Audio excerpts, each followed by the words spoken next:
Hello everyone, welcome back to my channel. So let's read वर्ण विचारः in Sanskrit.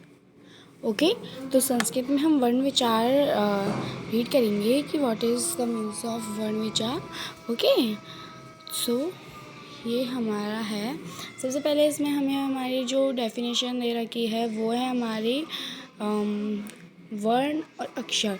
अब जैसे कि इसमें हमारी वर्ण, वैसे तो ये वर्ण है लेकिन वर्ण को अक्षर भी कहा जाता है, इसलिए इधर वर्ण और अक्षर दोनों ही लिखा हुआ है. ठीक है, तो अब इधर है मुख से उच्चारित. मुख मतलब मुंह से उच्चारित मतलब बोले जाने वाली उस छोटी से छोटी ध्वनि जो को वर्ण कहते हैं. अब मुंह से मतलब मुख मतलब मुंह से जो उच्चारित मतलब बोली जानी, मुंह से बोली जानी छोटी से छोटी ध्वनि को वर्ण कहते हैं. ठीक है, जिसके फिर से टुकड़े ना किए जा सके, जिसके टुकड़े दोबारा ना किए जा सकते हैं. ओके तो ये है हमारा कि वर्ण किसे कहते हैं. मुख से उच्चारित एक छोटी से छोटी ध्वनि को हम वर्ण कहते हैं जिसके फिर से टुकड़े नहीं किए जा सकते हैं. ठीक है, तो अब इसमें हमें दे रखा है, अब इसमें हमारा उदाहरण दे रखा है. तो उदाहरण में हमारा क्या है, अ इ उ क ट प, क ट प प आदि वर्ण है. अब जैसे कि आदि क्या है, जैसे हम इंग्लिश में एटेक्स्ट्रा बोलते हैं, टीसी बोलते हैं, तो ऐसे ही हिंदी और संस्कृत में आदि लिखा जाता है ना. तो इसमें है जैसे अ इ उ क ट प प, तो इनके टुकड़े नहीं किए जा सकते हैं ना, तो इनके दोबारा से टुकड़े नहीं किए जा सकते हैं. तो ये हमारे वर्ण और अक्षर है ना, दोनों के ही उदाहरण हैं. ठीक है, तो अब हमारा सेकंड है वर्ण भेद. ठीक है, अब वर्ण भेद में क्या है हमारा, अब स्वर को जैसे इसमें हमें दे रखा था वर्ण, हमारे इसमें मेन था वर्ण लेकिन उसको अक्षर भी कहा जाता है ना. तो ऐसे ही इसमें हमारा स्वर है जिसको अच भी कहा जाता है. ठीक है, तो इसमें हमें दे रखा है जिन वर्ण का उच्चारण किसी दूसरे वर्ण की सहायता के बिना होता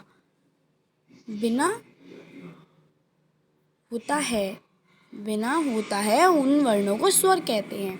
ठीक है, अब जिन शब्द का उच्चारण मतलब जिन वर्ण का उच्चारण है ना किसी दूसरे वर्ण की सहायता के बिना होता है, जैसे कि अ इ उ है ना, तो इनमें किसी भी दूसरे वर्ड की सहायता नहीं ली जाती है, बिकॉज ये हमारे ऐसे ही बोले जाते हैं अ इ उ ऋषिला ए ओ है ना. तो इनमें किसी भी दूसरे वर्ड की सहायता नहीं ली जाती है, तो ये हमारा क्या कहलाता है, स्वर. ठीक है, तो ये हमारा स्वर कहलाता है और इसको हम अच भी कहते हैं. ठीक है, अब जैसे इसके उदाहरण हैं मैंने आपको पहले ही बता दिए हैं इसके उदाहरण, जैसे अ इ उ ऋषिला ए ओ है ना एंड ए ओ. ठीक है, तो ये इसके उच्चारण है.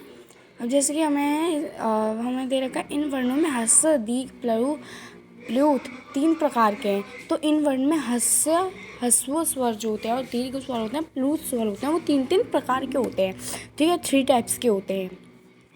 वो है हमारा सामान्यतः ह्रस्व तथा दीर्घ स्वर 13 हैं. सामान्यता में जो ह्रस्व और दीर्घ स्वर हैं वो 13 प्रकार के हैं दोनों ही. राइट, अब देन इसमें हमारा यथा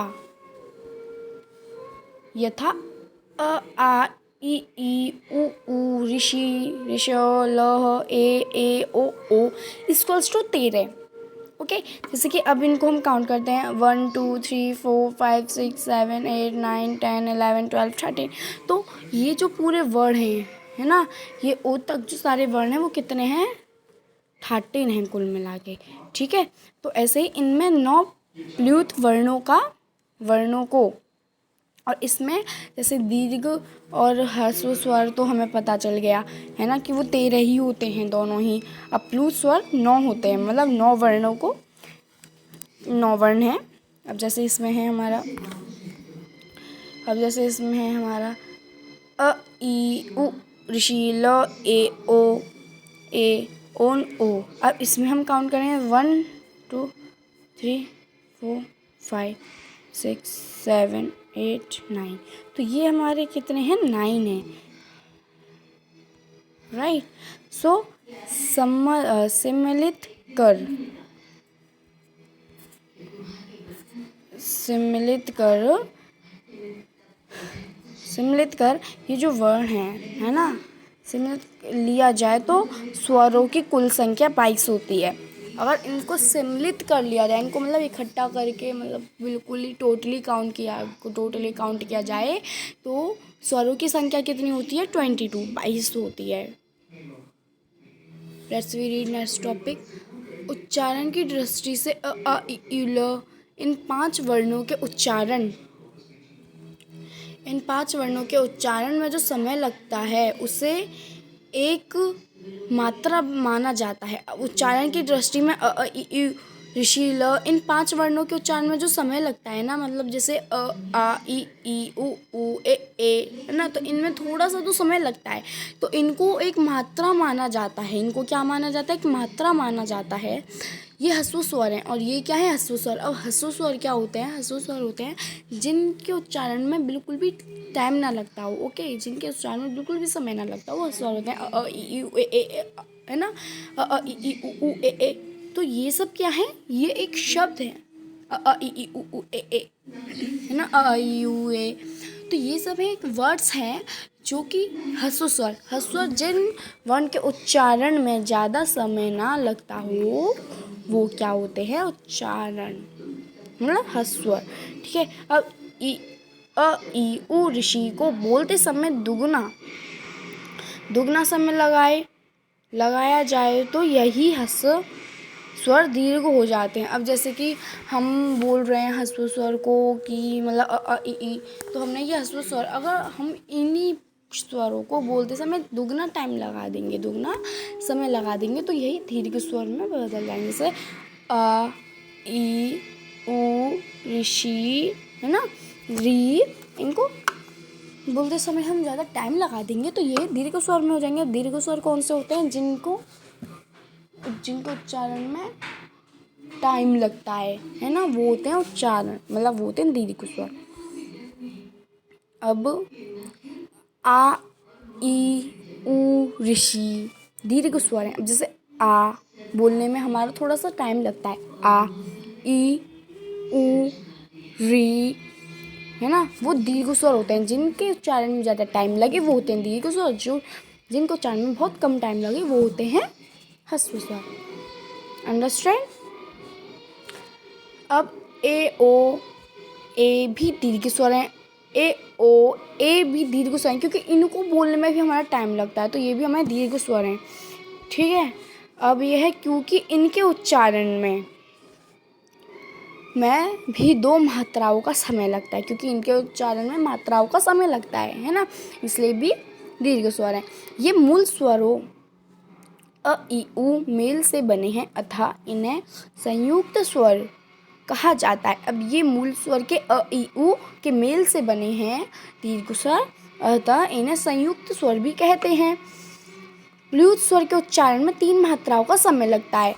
ह्रस्व स्वर के में 0 मात्रा, मतलब एक भी मात्रा का समय नहीं लगता, और मतलब ह्रस्व स्वर में 1 मात्रा का समय है ना, दीर्घ में 2 का एंड लास्ट प्लुत में 3 का, ठीक है।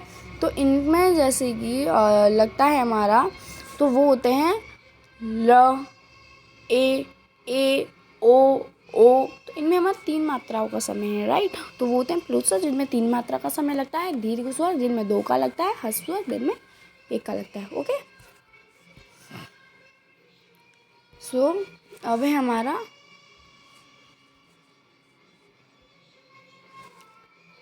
व्यंजन हल। अब जैसे कि मैंने आपको पहले बताया, ये तो वैसे व्यंजन है और इनको हल भी कहा जाता है। अब ये है हमारे जिन वर्ण का उच्चारण स्वरों की सहायता से होता है ना, वे व्यंजन कहलाते हैं। अब जिन वर्णों का उच्चारण स्वरों की सहायता से बोले जाते हैं, जैसे क, ये इसमें हमारे स्वर की है, जैसे का, खा, गा, गा। तो इनमें सभी क्या है, ये व्यंजन स्वर हैं, जिनमें कि किसका मात्रा, स्वरों की मात्रा का समय लगता है। सामान्यतः छात्र समझते हैं कि का एक व्यंजन है। अब सामान्यतः मतलब जो नॉर्मली स्टूडेंट्स होते हैं वो समझते हैं कि जो का है वो एक व्यंजन है। यह उनकी भूल है। उच्चारण की सुविधा के लिए उनमें अस्वर मिला हुआ है। अगर जैसे कि उच्चारण हम बोल रहे हैं क, है ना, क, तो अ भी तो आता है काम में बोलने में कह। आप बोल के देखिए क, तो उसमें आ रहा है ना, तो वो भी एक, है ना। तो नॉर्मली स्टूडेंट समझते हैं कि जो का है वो वो एक व्यंजन है, पर उसमें स्वर की सहायता ली जा रही है का में। तो व्यंजन के अनुसार इसका सही रूप क है, जिसमें हमारी जिसमें हमारे छोटे आ की मात्रा लगी हुई है। अब व्यंजन के भेद स्पर्श, अंतसतः व ऊष्म हैं। और जैसे स्पर्श करे जाएं क, ख, ग, घ, ड, का वर्ग के हैं, क्योंकि इनमें क्या है, ये का वर्ग के हैं, क्योंकि ये पाँच हैं, पाँच होते हैं, क्योंकि इनमें ये का वर्ग के इसलिए हैं क्योंकि इनमें आ बोलने का समय लगता है और का में भी आ लगता है। अब जैसे चा, छ, ज, झ, ड, है ना, ये मेन है, तो ये उनके होगा। ये चा वर्ग के हो गए ट, ठ, ड, न, न। ता के हो गए ठ, थ, ध, न, न। ता वर्ग के हो गए प, फ, व, म। पा वर्ग के हो गए। ठीक है, तो ये कुल स्पर्श व्यंजन कितने होते हैं, है ना, वो कुल 25 होते हैं। ओके, तो इसको याद करिएगा, स्पर्श व्यंजन जो होते हैं वो कुल 25 होते हैं। ठीक है, तो इसको आप ध्यान रखिएगा, बिकॉज ये क्वेश्चन एग्जाम में इम्पोर्टेंट होता है, ये ज़रूर आता है। MCQs में भी आ सकता है, एंड देन आपकी जो संस्कृत में जो MCQs होते हैं या फिर जो क्वेश्चन आंसर होते हैं किसी में भी आ सकता है, बट आता ज़रूर है, इम्पोर्टेंट होता है। तो ये सभी, तो आगे पढ़ते हैं, ये सभी 25 व्यंजन स्पर्श कहलाते हैं। तो ये सभी क्या कहलाते हैं, 25 व्यंजन स्पर्श कहलाते हैं। अभी जो है ये भी आपका एग्जाम में आ सकता है कि ऐसे कि कितने व्यंजन स्पर्श कहलाते हैं, तो आप लिखेंगे उसमें 25। ओके, मैं आपको पहले से बताती हूँ। तो इसमें है, अब हमारा सेकंड क्या है, अंतसतः। तो य, र, ल, वो कितने होते हैं, 4। अब अंतःसत कितने होते हैं, 4 होते हैं। ये भी हमारे क्वेश्चंस में आ सकता है, क्योंकि ये दोनों फर्स्ट में हमारे स्पर्श आता है, सेकंड में हमारा अंतः आता है। ओके, अब है ये 4 अंतः कहलाते हैं। अब ये जो 4 वर्ण होते हैं य, र, ल, व, ये कौन से होते हैं, अंतस्तः। तो ये भी आ सकता है कि किन्नी, मतलब ये भी आ सकता है हमारा कि अंतसतः वर्ड लिखिए, है ना, तो वो आप उसमें क्या लिखेंगे, य, र, ल, व। तो ये 4 अंतसतः वर्ड कहलाते हैं। अब आपका ये भी आ सकता है कि कौन से 4 अंतसतः कहलाते हैं, तो आप भी उसमें ये भी लिखेंगे य, र, ल, व, है ना। तो ये सब क्वेश्चंस कैसे भी बन के आ सकते हैं, मैं आपको पहले से बता रही हूँ। अब ये है हमारा अतः, ये स्वर तथा व्यंजन दोनों के बीच में वर्ण है, इन्हें अंतसतः की संज्ञा देते हैं। अब जो अंतः है, इन दोनों के बीच में क्या है, वर्ण है। इन दोनों के बीच में क्या है, इन दोनों के बीच में वर्ण। ठीक है, वर्ण है, इन दोनों के बीच में क्या है, वर्ण। ठीक है,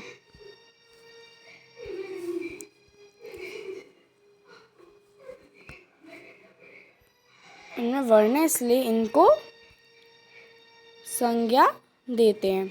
अब नेक्स्ट है हमारा अंशतः य, र, ल, व, ये मैंने आपको बता दिया। अब ऊष्म है, तो ऊष्म में क्या होते हैं, श, प, स, ह, ये भी 4 होते हैं। तो इनको जैसे मैंने बताया था कि ये जो क्वेश्चंस बन के आते हैं, तो ये भी आ सकता है कि ऊष्म कितने टाइप्स से, या ऊष्म कितने वर्ड होते हैं, एंड वो कितने होते हैं पूरे, तो ये सब है। तो अब पढ़ते हैं, ये 4 ऊष्म हैं, वर्ण हैं। अब ये भी आ सकता है कितने ऊष्म वर्ण हैं, ना, तो मतलब वो सेम क्वालिटी आएंगे, बस उसमें जो ऊष्म एंड अंतः एंड स्वर हैं स्पर्श वो बदल जाएंगे। अतः ये स्वर तथा व्यंजनों दोनों के बीच के वर्ण हैं, इन्हें अंशतः की संज्ञा देते हैं। अब ये चार जो अंशतः के वर्ण के अब ये जो चार ऊष्म वर्ण कहलाते हैं, इनके उच्चारण में जीवा मुख से जीवा जो हमारी जीवा क्या है, जीवा क्या है, जीव 6th-7th में पढ़ चुके होंगे, राइट। तो जीवा क्या है, जीव, और जीव के मुख से श स ह है ना, इनके भाग के साथ रगड़ खाती है। तो जीवा इनके भाग के साथ क्या रगड़ खाती है, मतलब इधर उधर होती रहती है, जैसे कि श र स ह है ना, तो वो इधर उधर होती रहती है, जीव जो हमारी होती है रगड़ खाती है, अतः इन्हें उष्म नाम दिया गया है। इसलिए इन्हें क्या नाम दिया गया, उष्म नाम दिया गया है। अब अयोग्य क्या होते हैं, जिन वर्णों का उच्चारण स्वरों की सहायता के बिना नहीं हो सकता तथा जो स्वर के साथ मिलकर स्वरों के बाद ही बोले जाते हैं, वे अयोग्य कहलाते हैं। अब जैसे कि अयोग्य क्या कहलाते हैं, जैसे जिन वर्णों का उच्चारण, जो वर्ण होते हैं जिनका उच्चारण स्वर के बिना नहीं हो सकता, मतलब किसी भी स्वर की सहायता के बिना नहीं हो सकता, वो हमारे अयोग्य कहलाते हैं। और जो स्वर के साथ मिलकर जो स्वर होते हैं वो बोले जाते हैं, स्वर जो बोले जाते हैं वो अयोग्य कहलाते हैं। यथा, और क्या है हमारा, अनुस्वार है और विसर्ग है। तो विसर्ग, अनुस्वार का साइन ऐसा होता है, विसर्ग का ये होता है। ओके, सो अब नेक्स्ट, अब हमारा क्या आता है, अब हमारा उच्चारण, अब हमारा उच्चारण स्थान आता है, ठीक है। तो उच्चारण स्थान में क्या है, अकुह विसर्णयान कंठ, अकुह विसर्णयान कंठ। अब जैसे कि ह है, वो इसका एरो किस तरफ जा रहा है, इस ह की तरफ जा रहा है ना, तो इधर क्या लगा हुआ है, इधर विसर्ग है, अनुस्वार है, इधर विसर्ग है ना, इधर देखिए इधर विसर्ग है ना। तो अ आ प्लस क ख ग ग ड प्लस ह है ना। अब इन सबको प्लस कर दिया तो ये क्या हो गया, विसर्जनीय कंठ हो गया। ओके, अब ई माइनस जो ये शानता तालु, ठीक है, ई प्लस च छ ज ज झ प्लस यश, तो ये क्या होते हैं, ये शानत तालु। अब लह तू लसानत दांत, जो कि दांत मतलब दांत से जो कि टच होते हैं वो होते हैं हमारे दांत। अब ये है हमारे मूर्धा, मतलब जो कि हमारे अंदर के पार्ट से टच होते हैं, जैसे र श ठ ठ ड ड है ना, जो बीच का पार्ट जो होता है वो होता है हमारा मूर्धा। अब नासिका, मतलब जो नाक से धुन निकलती है, म ड ढ न, है ना, नाक से जो धुन निकलती है वो नासिका होते हैं। अब कंठोषम, मतलब जो कंठ जो हमारा होता है ना, उधर से ओ कंठ से जो आवाज़ निकलती है वो होते हैं हमारे कंठों, जैसे एरो इधर जा रहा है ना, तो ये हो गए हमारे कंठोषम, ठीक है। अब नेक्स्ट है दंतोस्टम, तो दंतोस्टम है हमारा व से एरो इधर जा रहा है ना व की तरफ, तो कंठोस्टम क्या है हमारा व, ठीक है। मतलब मतलब दांत से और अंदर क्या जो हमारा पार्ट होता है उससे निकले वो होता है वो, है ना, ओनली व जो कि होता है वो होता है हमारा दंतोस्टम, वो होता है हमारा दंतोस्टम। ओके, अब जिलामूलम, है ना, जिलामूलम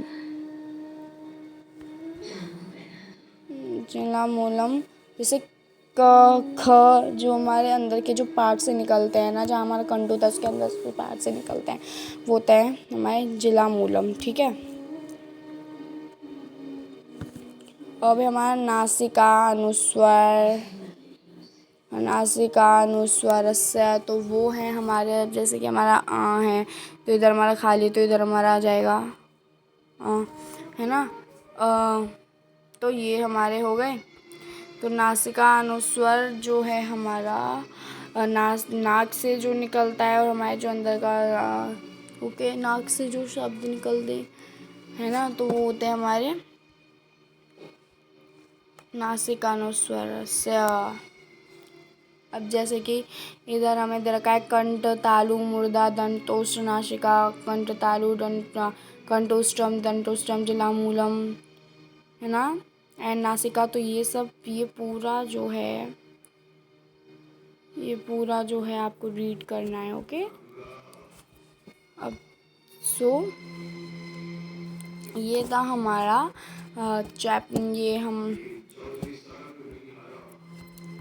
ये हमारा दे रखा था वर्ण विचार, जो कि हमारा संस्कृत का है। तो ये हमारा पूरा हुआ। Thanks for watching my video and so next time मिलते हैं किसी अच्छे से टॉपिक एंड इंटरेस्टिंग के साथ। Okay, just like this. Bye and take care. Okay.